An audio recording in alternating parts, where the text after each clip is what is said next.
5 वर्ष सरकार टिक्ने कि नटिक्ने मुख्य प्रश्न यो हो। हामीले संविधान सभा गऱ्यौँ, अब 5 वर्षको लागि सरकार टिक्छ, स्थायित्व हुन्छ भनेर आयौँ। नेकपाको करिब 2/3 बहुमत भएको सरकार छ। यो सरकार पनि 5 वर्ष टिक्दैन भने यो देश बहुत अप्ठ्यारोमा जान्छ। सरकार ढल्ने कुरो भनेको असम्भव कुरा हो। नेपालको सरकार ढलाएर इन्डियाको चालमा नेपालको राजनीति लानु भनेको नेकपाका नेताहरूले आफ्नो खुट्टामा आफैले बन्चरो हान्नु सरह हो। सरकारले जुन कुरामा अडान लिएको छ, एउटा राष्ट्रियताको सवाल, अर्को नागरिकताको सवालमा जुन अडान लिएको छ, त्यो अडान कायम राख्नको लागि पनि सिङ्गो नेपाली संसदमा त्यत्रो सांसद एकजुट भयो। त्यस्तो अवस्थामा पार्टीको स्थायी समितिले गर्ने यो निर्णयले अथवा यहाँ हुने छलफलले त्यति ठुलो महत्त्व राख्छ जस्तो लाग्दैन। एकछिनको लागि केपी ओलीको सरकार ढले, प्रधानमन्त्री को हुने? प्रधानमन्त्री त सडकबाट आउँदैन, नेकपाकै शीर्ष तहबाट आउँछ। पुष्पकमल दाहाल प्रचण्ड, माधव कुमार नेपाल, झलनाथ खनाल, हामीले सिनमा देखिएका पात्र यिनै हुन्, उहाँहरू नै हो। उहाँहरूले प्रधानमन्त्री बनेर भारतसँग अडान लिने यो कल्पना गर्न सकिन्छ? सकिँदैन। केपी ओली मात्रै हो। म त के भन्छु भने प्रधानमन्त्रीले एकदम राम्रो कुरा भन्दा ठ्याक्कै तथ्य बोल्नु भएको छ कि हाम्रो सीमा हो भने भारतले के को चासो, सबैजनाले यही नै त भनेको छ नि, होइन? इभन नागरिकता विधेयकमा लिएर पनि भारतको पक्षमा चाहिँ होइन, नागरिकता विधेयक चाहिँ खारेज गर भनेर कतिपय मागहरू आइरहेको छ। नेकपाले गरेको निर्णयलाई चाहिँ खारेजै गर भनेको छ, होइन? अब यो विषयमा चाहिँ के हो नि, यो नेपालभित्रको आन्तरिक कुरा हो। इन्डियाले भारतले चाहिँ कुनै किचलो गर्नुपर्छ जस्तो पनि लाग्दैन।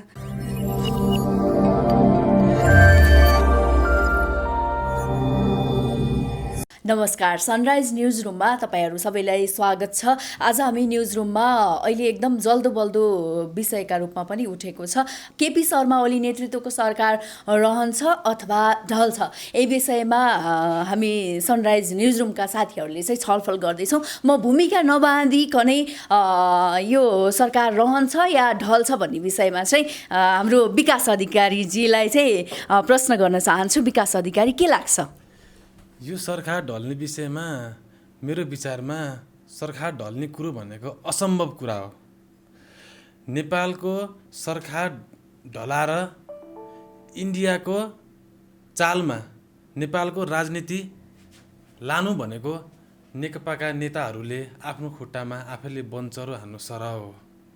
त्यसकारण पनि यो नेकपाको नेताहरूले ओलीको सरकार ढलाउन जस्तो मलाई कदापि लाग्दैन। यो कुरो नेपालको र भारतको कुरो छ। नेपालको जित कि भारतको जित, ओलीको जित कि मोदीको जित? ओलीले भन्नुभएको छ भारतले यो सरकार ढलाउँदैछ, ढलाउने चाल चल्दैछ। तपाईँले भन्न खोज्नु भएको चाहिँ अलिकति यो मानचित्र, नेपालको मानचित्र पछिको अवस्था देख्दाखेरि चाहिँ यो ओली र मोदीको कुरा हो, नेपालको चाहिँ आफ्नो यो नेताहरूको कुरा चाहिँ होइन भन्न खोजेको हो? हजुर हजुर, यो जस्तै नेपालले आफ्नो नक्सा आफ्नो जग्गा समेटिएर एउटा नक्सा बनायो, त्यसमा अब भारतको पनि त कुरो छ। अब भारतले अब नेपालको सरकार ढलाउन खोज्दैछ भन्ने केपी ओलीको कुरो छ। त्यसमा अब अरू नेताहरूले भन्नुभएको छ, जस्तो कि भारतले सरकार ढलाउन खोजेको होइन, हामीहरूले नै ढलाउन खोज्नु भएको छ भन्दै हुनुहुन्छ। तर केपी ओली भन्नुहुन्छ भारतले सरकार ढलाउन खोज्यो। जहाँसम्म मलाई लाग्छ यो ओली र मोदीको कुरो छ। यसमा ओलीको जित कि मोदीको जित? ओलीको जित भनेको यो हामी नेपालको जित हो, नेपाली जनताको जित हो। त्यस कारणले पनि नेपाली जनताको जितको लागि नेकपाका नेताहरूले ओलीको सरकार ढलाउँदैन। आफ्नो सरकार, नेपालको सरकारको बिचमा नेपालकै नेताहरूलाई लडाउने कुरा चाहिँ होइन, यो ओली र मोदीको कुरा हो भनेर विकासीले भन्नुभएको छ। राजकुमारजी, हाम्रो राजकुमार रेग्मीजीले चाहिँ यसबारेमा भन्दै हुनुहुन्छ। शर्मिलाजी, यो कस्तो हो भने यो सरकार ढल्छ कि ढल्दैन, मलाई लाग्छ यो चाहिँ दोस्रो प्रश्न हो। पहिलो प्रश्न अहिलेको राजनीतिको के हो भने ढल्न हुन्छ कि हुँदैन भन्ने पहिलो प्रश्न हो। यो सरकार 5 वर्षको लागि निर्वाचित हो। 2007 सालदेखि नेपालले कहिले पनि 5 वर्ष चल्ने स्थायी सरकार पाएन। पहिलोपल्ट 5 वर्ष टिक्ने सरकार पाइयो भन्ने हामीलाई अनुभूति भएको छ। त्यस कारणले हजुर हजुर 2007 सालदेखिको इतिहास हेर्दाखेरि त एउटा सरकार 5 वर्ष टिकेको छैन, होइन? यो सरकार 5 वर्ष भन्ने कुरामा तपाईँ त्यति धेरै चाहिँ कसरी विश्वस्त हुन सक्नुहुन्छ? म व्यक्तिगत रूपमा भन्ने हो भने त्यति धेरै विश्वस्त छुइनँ, अलग कुरो होला। तर 5 वर्ष सरकार टिक्ने कि नटिक्ने मुख्य प्रश्न यो हो। हामीले संविधान सभा गऱ्यौँ, अब 5 वर्षको लागि सरकार टिक्छ, स्थायित्व हुन्छ भनेर आयौँ। नेकपाको करिब 2/3 बहुमत भएको सरकार छ। यो सरकार पनि 5 वर्ष टिक्दैन भने यो देश बहुत अप्ठ्यारोमा जान्छ, पहिलो कुरो। दोस्रो कुरो, नेपालको समस्या के हो भने भारतसँगको द्वन्द्व, अघोषित द्वन्द्व, भारतीय थिचोमिचोका कारणले नेपाल सधैँ पीडित छ।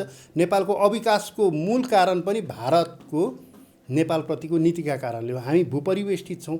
हामीले त्यो समस्या हामीले जुन भोगिरहेका छौँ, यो समस्याबाट मुक्ति पाउने कसरी, यो मुक्ति दिलाउने बाटोमा केपी ओली जानुभयो। जस्तो साधारण कुरो, तपाईँ कल्पना गर्न सक्नुहुन्छ, नेपालको मानचित्र चाहिँ नेपालको प्रधानमन्त्रीले लिपुलेक कालापानी समेटिएको जारी गर्छ भनेर हामीले कल्पना गर्न सक्ने अवस्था थियो। नेपालको प्रधानमन्त्रीले चाहिँ त्यो समेटेर संविधान संशोधन सर्वसम्मतिले गराउन सक्छ भनेर कल्पना गर्न सक्थ्यौँ हामी। र अर्को कुरो, भारतले नेपाललाई डन्डा देखायो। त्यो डन्डा देखाएपछि सधैँ डन्डा देखाएरै तल आउँदै आएको भारतले नेपाललाई। तर केपी ओलीले के गर्नुभयो भने भारतले डन्डा देखाएपछि भारतको कान निमट्नुभयो उहाँले।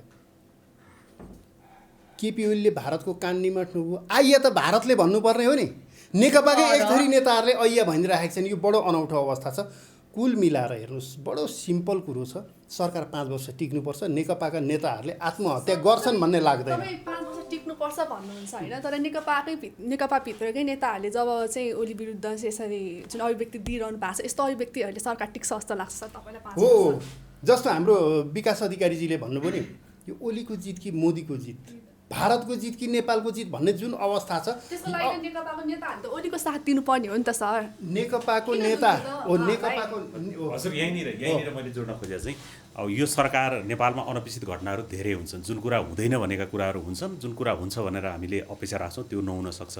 तर अहिलेको सन्दर्भलाई हेर्ने हो भने चाहिँ के हो भने नेपालमा अहिलेको सरकारको आलोचना कहाँबाट सुरु भयो भने जति बेला यो कालापानी लिपुलेक नेपालको मानचित्रको कुरा सँग जोडियो एउटा, र त्यो सँगसँगै नागरिकता सम्बन्धी विधेयकको कुरा, यी दुईवटा कुराहरू सँगै जोडिएपछि सरकारको आलोचना सुरु भएको छ।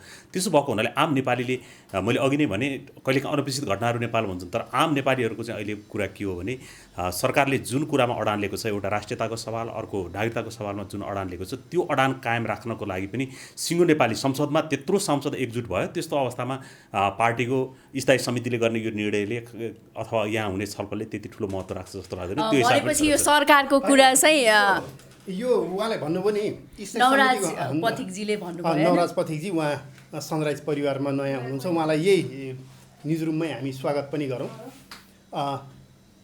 अहिले नेकपाको स्थायी समितिले सरकार रहने कि जाने, केपी ओलीलाई हटाउने कि नहटाउने भनेर जुन छलफल गरिरहेको छ नि, यसको एक दुईवटा हास्यास्पद पक्ष छ। चुनाव हारेका मान्छे पनि स्थायी समितिमा छन्, सांसद नै नरहेका मान्छे पनि स्थायी समितिमा छन्। नेपालको संविधान कानुन, कुनै कानुनले पनि नेकपाको स्थायी समितिलाई चिन्दैन। नेकपाको कुनै पार्टीले विधानमा राख्यो भन्दैमा हुन्छ, त्यो संविधान कानुनले चिन्दैन। नेपालको संविधानले संसदलाई मात्रै चिन्छ, संसदको बहुमतलाई मात्रै चिन्छ।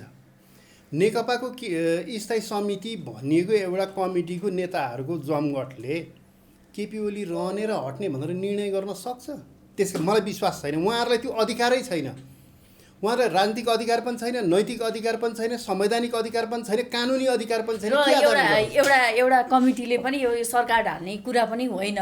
किन एउटा पार्टीले, एउटा राजनीतिक दलले सरकार ढाल्ने चाहिँ होइन। अन्तिममा जति कुरा लुकाए पनि, जति कुरा घुमाए पनि, लडाइँ ओली र मोदीको, लडाइँ नेपाल र भारतको, केपी ओली सरकार गिराउन भारतलाई आवश्यक छ। किनभने यस्तो नेपालको पक्षमा स्वाभिमानीपूर्वक अडान लिने प्रधानमन्त्रीले भारतले अहिलेसम्म देखेको थिएन।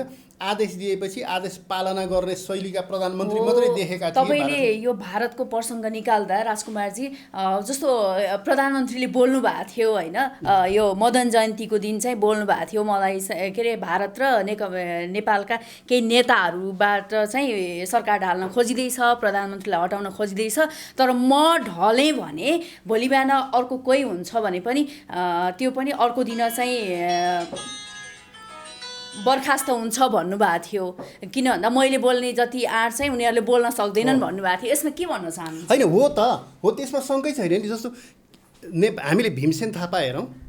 भीमसेन थापापछि स्वाभिमानीपूर्वक नेपालको पक्षमा अडान लिने आँट गर्ने व्यक्ति प्रधानमन्त्री केपी ओली देखिनुभयो। बिचमा मरिचमानलाई पनि स्मरण गरौँ हामीले, तर मरिचमान एउटा डिफ्याक्टो हुनुहुन्थ्यो। मरिचमान सिंह तत्कालीन राजा वीरेन्द्र नै महत्त्वपूर्ण हुनुहुन्थ्यो। त केपी ओलीले नगरेको आँट अहिले उहाँले गर्नुभएको थिएन भने कसैले आँट गर्नेवाला थिएन। हामीले अहिले समकालीन नाम हेरौँ न, माधव कुमार रेग्मी, ल एकछिनको लागि केपी ओलीको सरकार ढले, प्रधानमन्त्री को हुने? प्रधानमन्त्री त सडकबाट आउँदैन, नेकपाकै शीर्ष तहबाट आउँछ।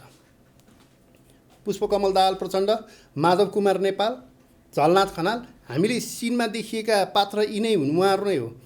उहाँहरूले प्रधानमन्त्री बनेर भारतसँग अडान लिने यो कल्पना गर्न सकिन्छ? सकिँदैन। केपी ओली मात्रै हो। त्यस कारणले केपी ओली भन्ने व्यक्ति जो प्रधानमन्त्री हुनुहुन्छ, पहिलो कुरो त व्यक्तिगत रूपमा म भन्नुहुन्छ भने केपी ओली मात्रै होइन, जो कोही प्रधानमन्त्री थिए भने उनको सरकार 5 वर्ष चल्नु पर्छ।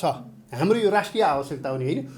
त अहिले केपी ओलीले जुन अडान देखाउनु भयो, अडान देखाएपछि स्वाभाविक छ कि भारतले सरकार गिराउन खोज्छ। अर्को यसमा जोडौँ म, हाम्रो पहिलाको सरकार दिल्लीबाट गिराउने, दिल्लीबाट प्रधानमन्त्री बनाउने दिन हामी बिर्सिन सक्छौँ?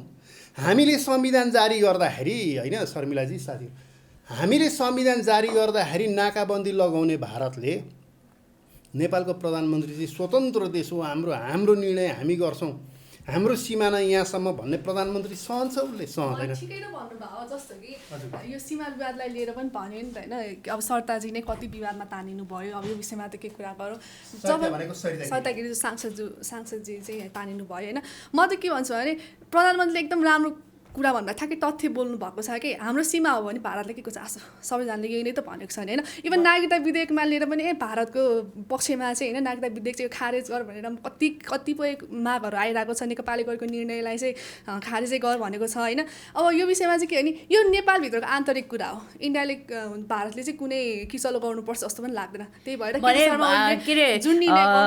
हाम्रो अस्मिता छेत्रीले भन्न खोजेको चाहिँ जे होस्, आफ्नो नेपालले आफ्नो खुट्टामा अरू कुनै देशले चासो देखाउन पर्दैन। आन्तरिक कुरा चाहिँ हामीले हामीले दुईवटा कोणबाट हेर्नुपर्छ क्या। एउटा चाहिँ यो सरकारले, अघि नै राजकुमारजीले पनि भन्नुभयो, यो सरकार हिजो केपी ओलीले नेतृत्व गर्दाखेरि भारतले नाकाबन्दी लगाउँदा पनि यो सरकार नझुकेर भारतको विरुद्ध जुन खालको नाकाबन्दी गर्यो त्यसको विरुद्ध यो सरकार लडिरह्यो। एउटा त्यो पाटो रह्यो। अहिले सँगै सीमाङ्कनको कुरा पनि सँगै जोडिएर आयो। त्यसले गर्दाखेरि पनि भारत हामीसँग क्रुद्ध हुनु, नेपालसँग उसले नेपाललाई अप्ठ्यारो पार्न स्वाभाविक हो। तर सबैभन्दा विडम्बनाको कुरा चाहिँ के हो भने हाम्रा शीर्ष तहमा रहेका, नेतृत्व तहमा रहेका मान्छेहरू जुन कुरा भारतले सरकार गिराउँदैछ भनेर प्रधानमन्त्रीले बोलेको कुरो त हाम्रो भारतको प्रधानमन्त्रीले त्यसको प्रतिवाद गर्नुपर्ने अथवा भारतीय दूतावासले त्यसको प्रतिवाद गर्नुपर्ने, तर हाम्रा नेताहरू नै प्रतिवाद गरिरहेका छन्। यो चाहिँ यसबाट यो कुराले के फरक पार्ला र राजकुमार सर?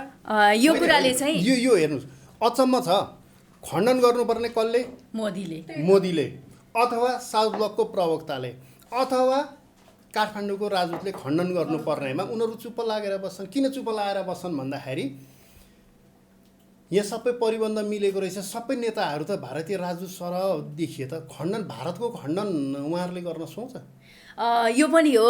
अनि यो अहिले उदाहरणको लागि यसमा भनौँ, अहिले प्रधानमन्त्रीको अभिव्यक्तिमा जुन रूपमा नेकपाका नेताहरूले खण्डन गरिरहनु भएको छ, एक थरी नेताहरू भन्छु, सबै होइन, एक थरी नेताहरूले चाहिँ कहाँ भारतले त्यसो गर्न खोजेको, कहाँ भारतले सरकार गिराउन खोजेको भनेर हामीले पो गिराउन खोजेको भन्दै हुनुहुन्छ। उहाँहरूको अभिव्यक्ति र सरिता गिरीको नागरिकताको प्रसङ्गमा अभिव्यक्ति जुन छ त्यसको सारतत्व एउटै हो।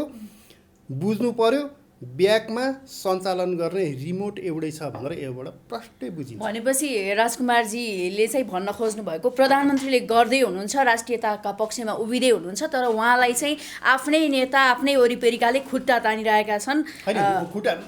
खुट्टा कसरी ताने त भन्दाखेरि होइन, तर यो के भने स्पष्ट रूपमा भारत सरकार गिराउन लागि परेको छ। पहिला पनि सरकार गिराउन लागि परेकै हो। केपी ओली नेतृत्वको पहिलो सरकार, जनता सबैले बुझेको। केपी ओली नेतृत्वको पहिलो सरकार, नाकाबन्दी विरुद्धमा अडान लिने सरकार कसले गिराएको? भारतले गिराएको। कसरी गिराएको? यहाँका नेताहरू प्रयोग गरेर गिराएको। अहिले के भएको भन्दाखेरि यहीँको नेताहरू प्रयोग गरेर गिराउने प्रयास हो। रिमोट कन्ट्रोल दिल्लीमा छ, दिल्लीले स्विच बटार्दाखेरि यहाँ म्याउ गर्छन्। त्यही भएर केपी ओलीले भारतले सरकार गिराउन खोज्यो भन्दाखेरि आरोप लाउँदाखेरि भारत बोल्दैन यहाँका नेताहरू बोल्छन्। यो अलिकति यो नागरिकता विधेयकमा पनि ल्याएर सरकारसँग जोड्ने कुरा छ। किन भन्दा भारत नभएर भारतका लागि मात्रै नागरिकता विधेयक त संशोधन गरिएको होइन, विदेश भन्ने छ होइन। विदेश भनेपछि अब यो सबैको के बुझाइ भयो भने विदेश क्यानाडा अमेरिका के हुन्छ, तर सबैको बुझाइ चाहिँ भारतलाई लक्षित भन्ने भयो। यसमा चाहिँ के भन्नुहुन्छ? हजुर यो यस्तो हो, यो चाहिँ के हो भने अब अहिलेको सरकार सधैँभरि व्यवस्था स्थायी हुनुपर्छ, सरकार अस्थायी नै हो। तर अहिलेको लडाइँ चाहिँ के हो भने यो राष्ट्रियतालाई जोगाउने कि गिराउने, राष्ट्रियतालाई जोगाइराख्ने कि राष्ट्रियतालाई ढाल्ने भन्ने कुरा हो। त्यसो भएको हुनाले अहिले जुन सरकारले कुरा उठाइराखेको छ यो राष्ट्रियतासँग जोडिएको विषय भएको हुनाले सरकारलाई जोगाउने विषयमा अथवा केपी ओली नहुँदाखेरि अर्को मान्छे आएर यो गर्न सक्छ कि सक्दैन भन्ने कुरा प्रमुख विषय हो। हाम्रो नेतृत्वले जसले आलोचना गरिराख्नु भएको छ यसको विकल्प के हो भनेर उहाँहरूले दिन सक्ने अवस्था अहिले देखेको छैन। उहाँहरू एउटा हिसाबले एक हो यो भारतले बोलेको होइन भनेर लागिरहँदाखेरि के लाग्छ भने कतै उहाँहरू नै भारत परस्त त हुनुभएको होइन भन्ने देखिन्छ। यसले गर्दाखेरि चाहिँ राष्ट्रियता अझ सङ्कटमा देखिन्छ। पक्कै पनि हामीले न्युज रुममा यो सरकार ढल्छ ढल्दैन भनेर चाहिँ हाम्रो नवराजीले कुरा राख्नुभयो, अस्मिता छेत्रीजीले राख्नुभयो, राजकुमार रेग्मीले राख्नुभयो, हाम्रो विकास अधिकारीले पनि राख्नुभयो। पक्कै पनि सरकार भनेको सधैँ स्थायी हुँदैन, सरकार चाहिँ परिवर्तन भइरहन्छ। तर स्थायी जनमत पाएर 5 वर्षका लागि बनेको सरकारलाई चाहिँ हामीले काम गर्न दिनुपर्छ, खुट्टा तान्नु हुँदैन भन्ने कुरा चाहिँ निष्कर्षसहित हामी सनराइज न्युज रुमबाट बिदा हुन चाहन्छौँ। हाम्रो यो सनराइज न्युज रुमको छलफल तपाईँलाई कस्तो लाग्यो, जस्तो लाग्यो त्यस्तै प्रतिक्रिया दिन नभुल्नुहोला भन्दै कार्यक्रमबाट सनराइज न्युज रुमबाट हामी सम्पूर्ण साथीहरू बिदा हुन चाहन्छौँ। त्यसअघि चाहिँ हाम्रो क्यामराम्यान धर्म आचार्यलाई पनि धेरै धेरै धन्यवाद दिँदै बिदा हुन्छौँ। हस्त नमस्कार।